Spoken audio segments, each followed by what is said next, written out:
So I'm going to continue the story. Okay. Also back to 1988. The event was called Ruach, and it was billed as the gathering of the Alternative Jewish Network. It took place in May of that year at a place called the Beechwood Conference Center, which doesn't exist and hasn't existed for many years. But yes, we were all there. I can't remember if I knew you before that, Barbara. I think that was also the same for me. Yeah. I knew Gail already because everyone knows Gail, and Gail knows everybody, but I didn't know you yet, and Gail didn't know you yet, but we all met in the context of that amazing place, and we remember it well. I think we should eventually do something to celebrate it. I thought of that. I work here as a rabbi in this synagogue. That's interesting, and Barbara is now a member here, a congregant. So, they say in Latin, I can't remember. It's not o tempore o mores, it's something like that. Anyway, and it was 25 years, so it's a couple of years ago now. I guess it must have been 2013. And I met some people who came to an event here, and they had also been at Ruach in 1988. And we said, we really should do something. May 2013 is coming up. Well, anyway, now is 30 years, Yes. Indeed, 30 years. And unfortunately, we didn't organize anything. But in a way, the fact that we're together and we're in this place, and Gail is where she is doing all of the same illustrious things as ever. I'm working here as a rabbi. I wasn't a rabbi in 1988, and I wasn't working as one or working as anything, really. And Barbara is here living nearby. Because the next part of my story, and that's the rest of it, really, has to do with that fabled place, Birmingham. And I think we need to give some fond attention to the city of Birmingham now. So, we were all at Leeds. Gail and I and some others lived here, right here in North London. But Barbara lived in Birmingham with her 3 children. Now, we had an adventure shortly afterwards in neither Birmingham nor London, but on the coast of Dorset. We called it 17 Go Mad in Dorset. And it was our alternative Christmas when we rented a farmhouse that had been a school, or something like that, a school that had been a farmhouse near Bridport. And we have many, many memories. Jake, who is here, has forgotten them all, but apparently his sister remembers very well when he fell into the sea and various other exciting things happened in December 1988. But then we returned to our various homes, but it so happened that many of us, yes, trekked up to Birmingham very regularly and got to know Birmingham, I think, very well, mainly through Barbara. Now, I had an aunt who lived in Arthur Road in Edgbaston. And in due course, Barbara moved to Odell Place, very nearby. So then I had a very special connection because I could stay with Barbara at Odell Place and walk over and see my aunt who has died in the meantime. So I no longer have those connections with Birmingham. And we were talking about it, some of us. Others of your friends from Birmingham have moved here and are present here and live here in North London. But I have a great sense of fondness when I think of Birmingham, and I think of Edgbaston, I think of your different houses, I think of my late aunt, Zichrona Livracha, was a very difficult person. Nevertheless, her memory is blessed. And Birmingham has now sort of moved out of my life. And it's lovely, though, that Barbara is now my sort of neighbor. We have twice run into each other on the street in the middle of Wood Green, which is a really lovely thing. Not because of Wood Green, I hasten to add. Wood Green is nothing special. If you don't know it, don't hasten down there to say, I want to see what the rabbi said was so lovely about this area. No, but it's very lovely in London. We have various, as you know, smaller centers, village centers, town centers. One, I guess, is Wood Green. And to get off the tube or get out of the bus, and then to run into somebody, your friend that you know. And that has happened with me and Barbara more than once at Wood Green. And of course, I see her here in this synagogue. Indeed, I see her here when I sit with my fellow rabbi, Shulamit Ambalu, and we sit at a big table here at a council meeting because Barbara is also a member now of the synagogue council. So that means she is now my employer. So, you've got to be nice. There you are. In the olden days, there we were at Ruach in Leeds, in the non-existent Beechwood Conference Center, and the world was very different in 1988, wasn't it? The world was very different. And here we are today, and many that we've known, sadly, are not here. They're no longer in this world with us. We have to remember them too. But we're here, and our lives have gone through all kinds of stages. New people have entered those lives and entered those families. Barbara is grandmother now, several times over. Where's Leon? Leon is father of 3 now. The most recent was born very recently. So many happy changes too. And I think it's a moment now to say the Shehechianu, which is our blessing for special occasions and new occasions as well. And it celebrates the idea of God as the creator. Okay, but it has 3 words in it, if you don't know, but I'm sure most of you do now. So the first word is Shehechianu, and that means who's kept us alive, who's maintained us in life. We're just acknowledging the wonderfulness of this moment.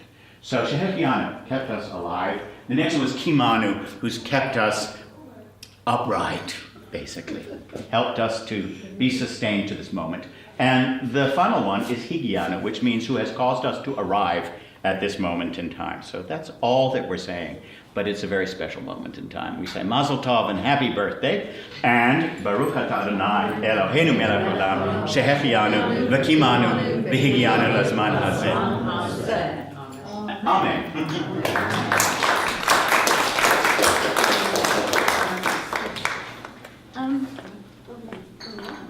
I'd like to say a few words.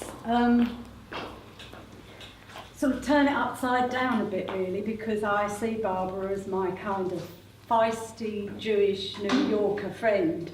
I'm her non-Jew friend, so it's a bit different. And I met Barbara, I think it was 1991, when I first came up to Birmingham. And it was at her, I think it was a birthday, and it was in a little restaurant at Selly Oak.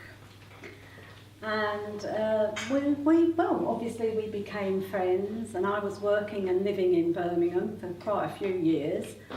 And we sort of did things like Saturday mooches around stores and Rackhams to buy a navy blue jacket with polka dot lining.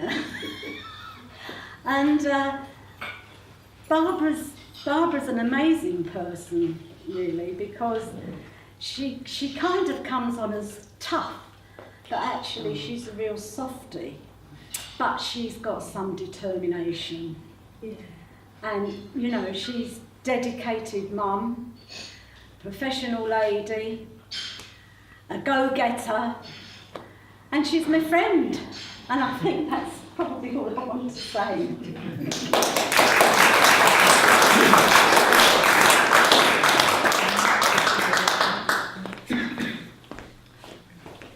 So I'm one of the Birmingham contingent. We moved to Birmingham in 1979, right at the tail end, and I was pregnant. I had my baby in the January, and I didn't know a soul. And I walked, I don't know why I'm getting so upset, sorry about that. So I used to walk up to the shops and back, and one day this woman opened the door and she said, do you want to come to a coffee morning? And I thought, she can't be English. I mean, how many English people would open the door and just invite somebody in? And that was the NCT, and it was the saving of me, because it introduced me to all sorts of things. And it just shows, I think, the sort of person that Barbara is. She's not afraid to do anything, and she's got a heart of gold.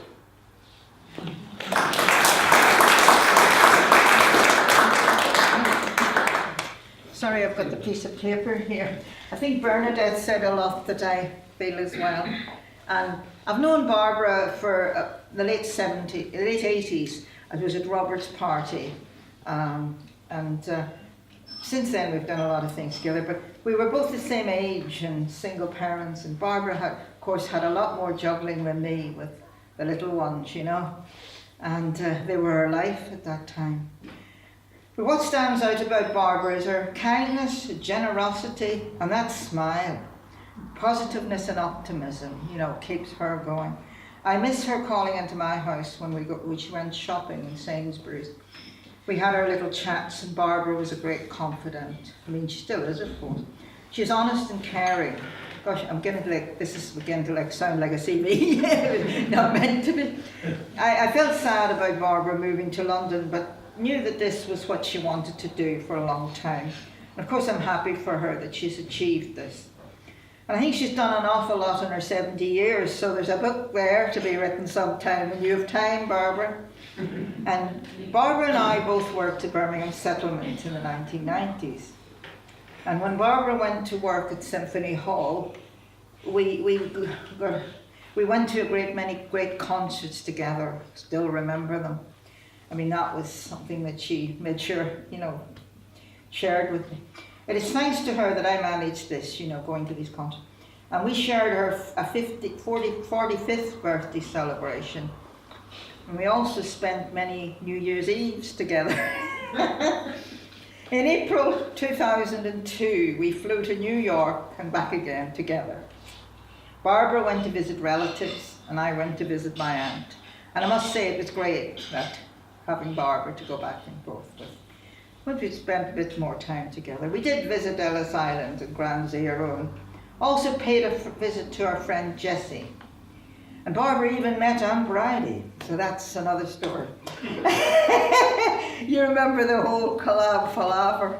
A few years later, we went to Paris together for a few days.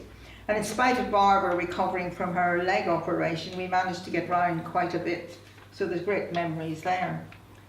We must not forget Bernadette. Barbara, Bernadette and I shared quite a lot of times together. There's one thing I didn't mention about the Barbara, you know, when you're out with her, she's a great sense of humour and an infectious laugh.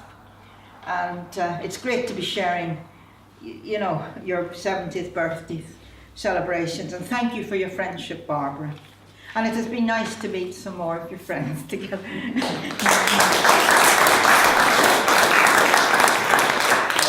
I've only known Barbara for a short time. My first memories are of her pushing a pram built for two into the synagogue.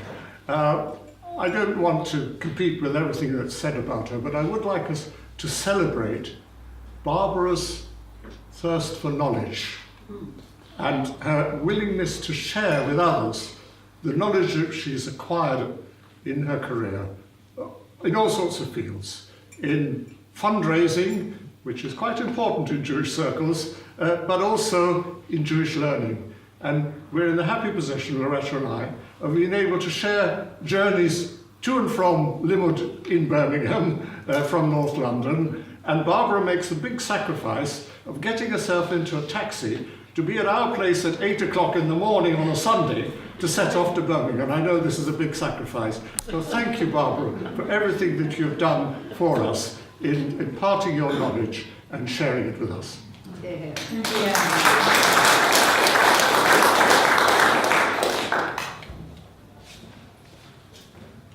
One thing I take with me, I remember from many meals at Barbara's house for Shabbos, she was always determined, never skip talking about 3 positive things that happened with us in our week that gone. And such small things that in many ways sort of symbol Barbara's her pursuit for finding positive, pursuit to never give up, and a pursuit to keep going and do what's necessary despite everything. That's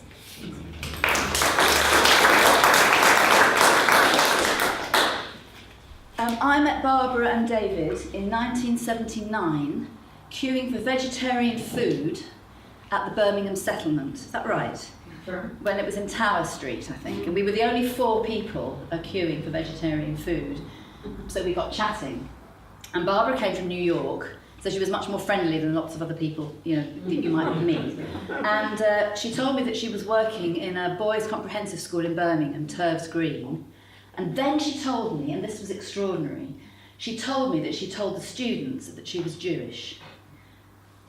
This was completely unheard of in my upbringing. You never told anybody you were Jewish until they kind of found out.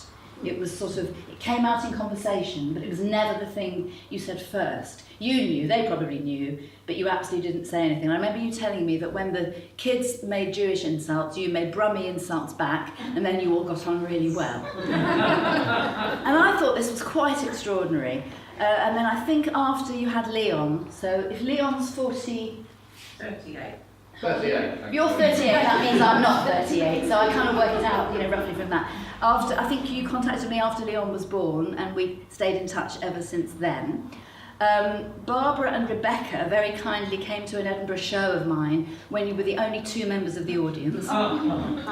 So they were the members of the audience, and I performed for them, and everybody's been incredibly supportive since then. And your potato salads and coleslaw are very much missed. Thank you.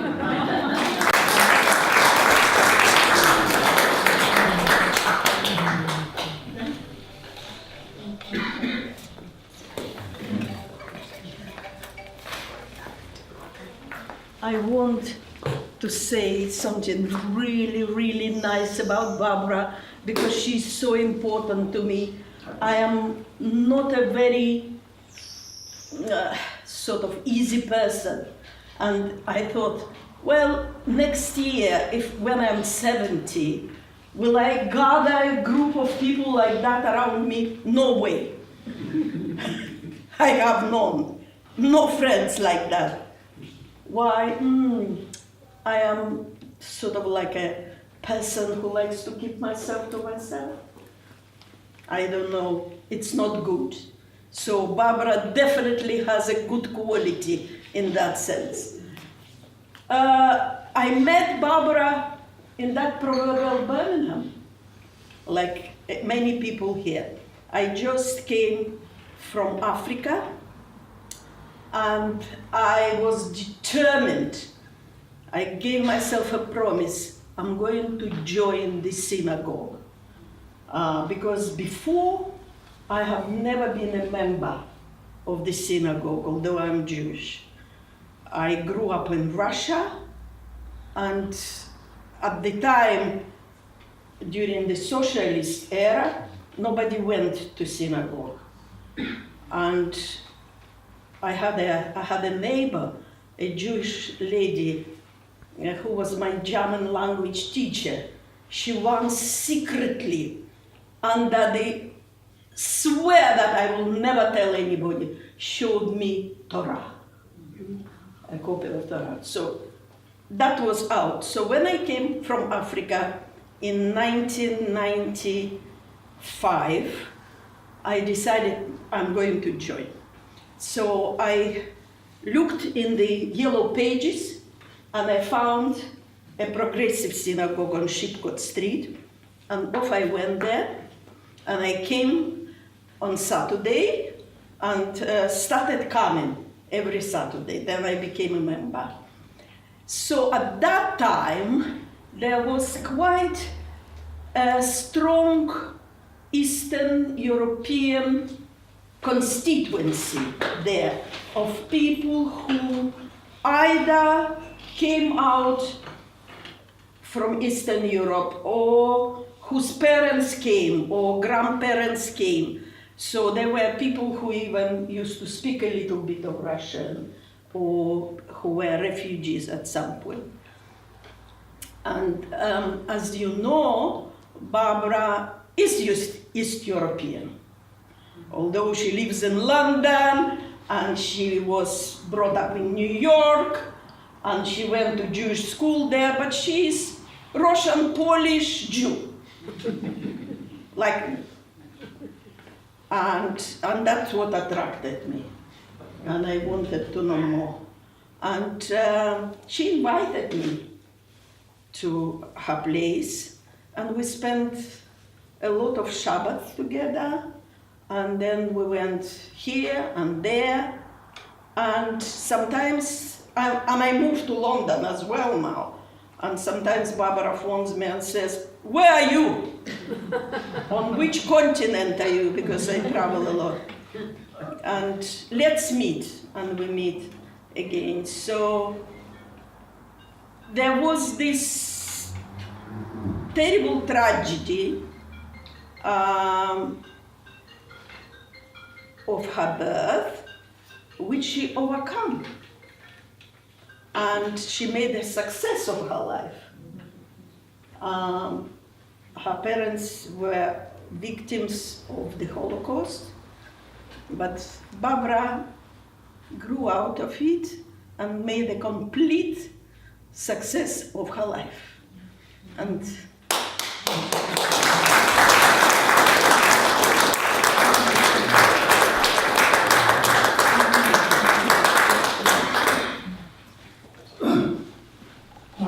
I'm Robert, and from what has been said so far, it sounds as if Birmingham was quite a lot to answer for.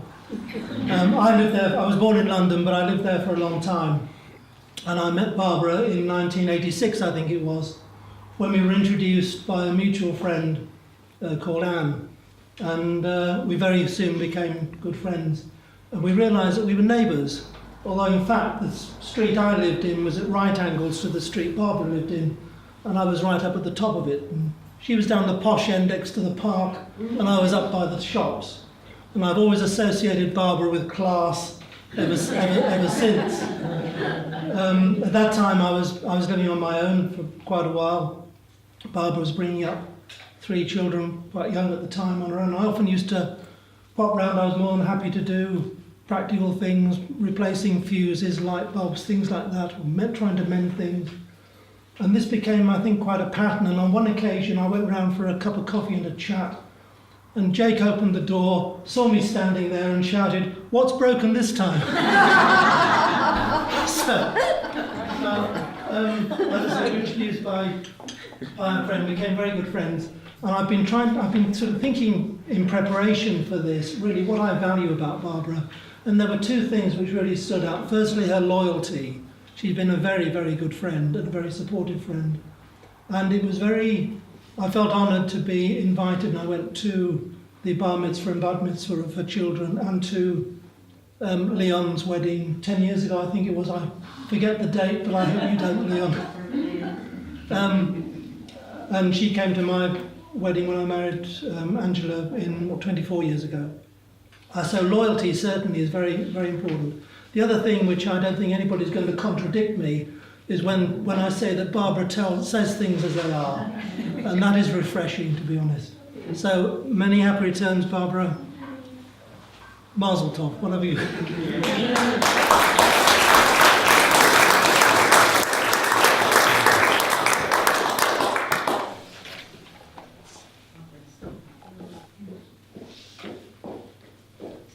Okay, I don't know where the spot is. Okay, so I'm a recent friend, a very recent friend, I think, compared to most of you. So I think I've known Barbara for about 8 years. It's about 8 years now. And I attended a workshop, a fundraising workshop, that Barbara was running. And I was a bit scared, not going to lie. This formidable woman who was sort of wagging her finger at us and sort of telling us to sort of pull our socks up. But she really seemed to know what she was talking about. And I was really drawn to her because I really wanted to learn about fundraising, because I subsequently went on to found a charity. And Barbara, in the end, became a very good friend and has now become a trustee of said charity. And I just wanted to sort of acknowledge that she's a feisty, strong, sassy broad, with and she's cool, and she's honest and very direct and to the point. But we've come to the sort of, I've now know her well enough to be able to say, to give back, and I think we have a good relationship and we get things really done together. I'm deeply in awe of the fact that she's done many amazing things in raising money for Birmingham Children's Hospital and the London Symphony, Birmingham City, with the Symphony Hall, and which I think is to be applauded and amazing. And she's a teacher and she's really taught me a lot about the world of fundraising and about charity world, and I'm deeply grateful for that. And I also wanted to say that looking around, because there's many of you I haven't met before, it's a bit like a successful mini United Nations in this room, and I think it's really cool, and maybe some of our politicians should learn from this, because it's really good to see the diversity of your friendship base, and it's really impressive, and it's lovely, and it's lovely to meet you all, those of you who I've spoken to. I just think that Irina, I loved what you said, because my charity works with isolated Jewish communities in the former Soviet Union, and I just think when we get under the surface of who we really are, you came from Russia and you're here now, and you actually saw through it to where she originally came from, Barbara originally came from, but yet you were this New Yorker on the surface, and yet you are very, you mean a lot to each other, and I think that's says an awful lot about what we should do as humans, and we should all look a little bit under the surface, and I think you've done a great job at doing that, so that's it off.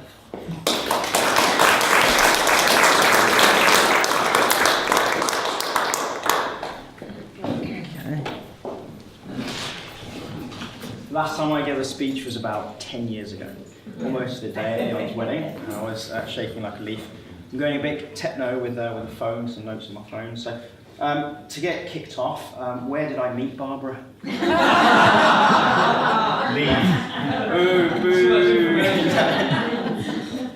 So where does one start? I guess I've probably got too much to say for a 5-minute speech. I'll try and sort of boil it down into certain things and themes that I think are probably most relevant, that I probably wouldn't say to my mum directly, and that I think are quite nice things. So I guess thinking about being an adult now as opposed to a little kid running around and causing all sorts of havoc, what do I think about now compared to when I was younger, and how has my mum impacted me? I would say at the time when I was much younger, I didn't really understand why on a Friday night we couldn't watch TV, and why I couldn't be doing things with friends, etc. And why it was this special thing that we'd come together and have a Friday night meal. And I think I've come to realise that across the board of the Jewish diaspora, not everybody does that. Not everybody does Shabbat. And I think it's instilled in me a strong sense of identity and a strong sense of when to turn off, which Mum will probably know better than most. I find quite difficult to do.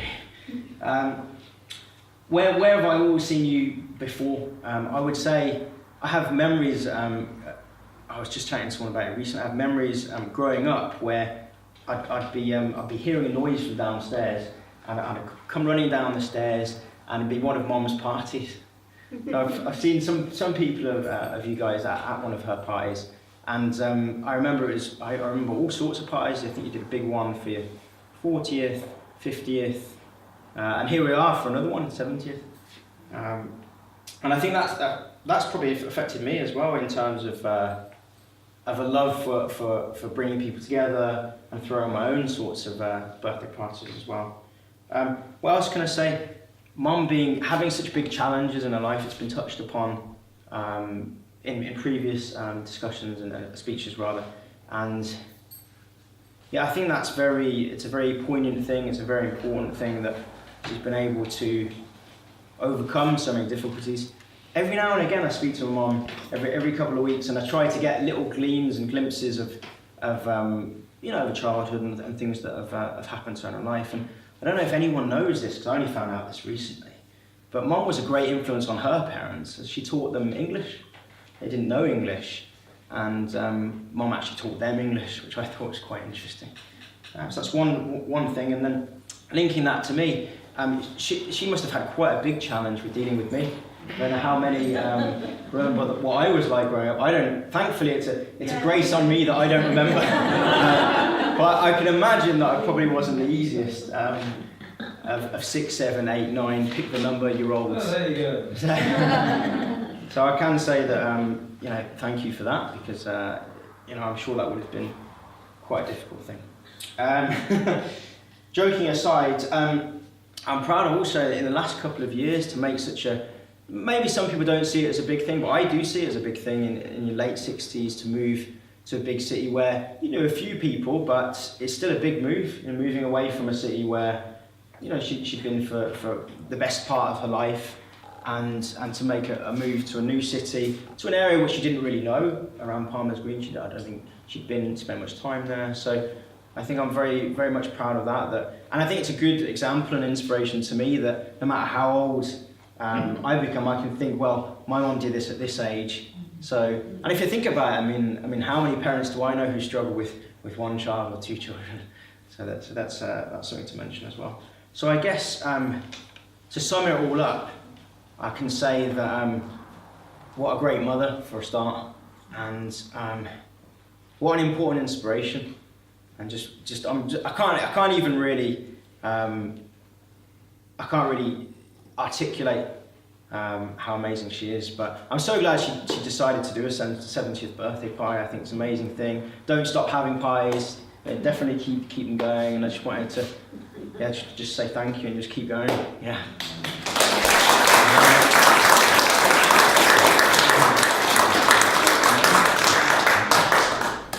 We've heard from people who've known Barbara for 10 years, 20 years, 30 years, but I think I can claim the record, in this group anyway, of having known Barbara since 1971. We met on the kibbutz in Israel, and I was doing the menial jobs. I was looking after the turkeys, or if I was very, very good, I was allowed to pick oranges. Barbara was looking after the children. She was doing an important job because she had the right skills, she could speak the language, and she had a special place in the community, even then, at that time, because of what she was doing. On the kibbutz, we used to get 2 days holiday, which we could accumulate every month.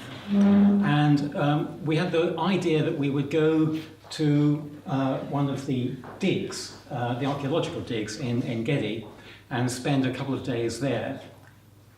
I had no idea how much effort it was digging in the sand in whatever it was, 80, 90 degrees heat.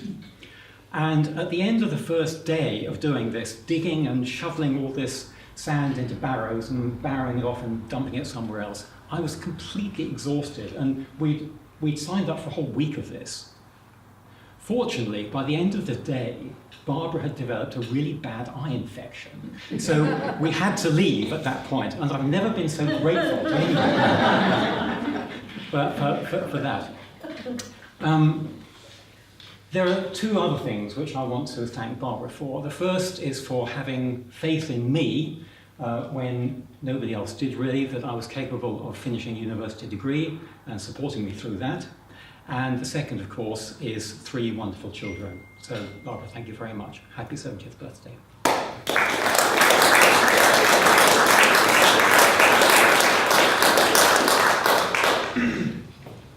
I'll keep it short. I've not prepared anything whatsoever. I'm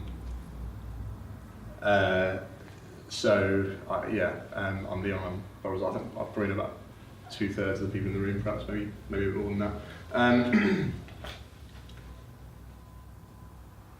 What to say? I mean, I'm not going to repeat anything anyone's already said, I hope. I think probably the one word I'd use to characterise my mum is probably strength. In terms of emotional strength, physical strength, determination. I think she taught me, the value of perseverance, the value of, doing a job well done.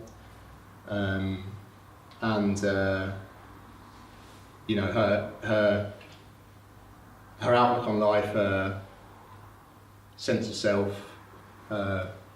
kindness,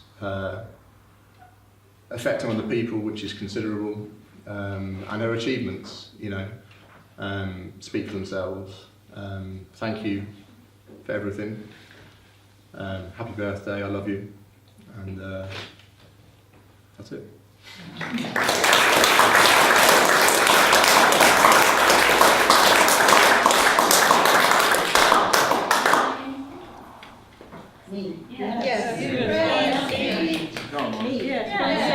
Go on, reply. Sum it up. Well, I've never felt tongue-tied before. You have to go on the spot.